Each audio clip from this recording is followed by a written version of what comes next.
بسم الله الرحمن الرحيم. عن أنس رضي الله تعالى عنه قال قال رسول الله صلى الله تعالى عليه وسلم جاهدوا المشركين بأموالكم وأنفسكم وألسنتكم. رواہ ابو داود۔ نبی کریم صلی اللہ علیہ وسلم نے ارشاد فرمایا، مشرکین سے جہاد کرو اپنے مالوں کے ساتھ، اپنی جانوں کے ساتھ اور اپنی زبانوں کے ساتھ۔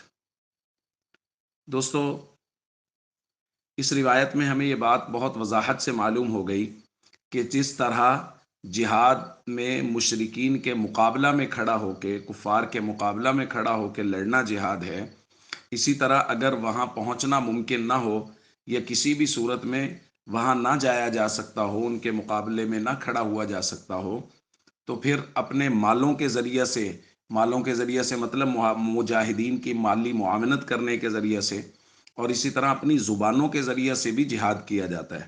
یعنی زبان کے ساتھ دیگر مجاہدین کو تیار کرنا، یا جو دشمن پروپیگنڈا کر رہا ہے زبان کے ساتھ اس کے پروپیگنڈے کو ختم کرنا، جیسا کہ آج کل سوشل میڈیا وار ہے، تو وہ لوگ جو ان کے سہولت کار ہیں، ہم ان کے خلاف اپنی زبانوں سے جہاد کر سکتے ہیں، اپنے قلم سے کر سکتے ہیں، سوشل میڈیا کے ذریعے کر سکتے ہیں۔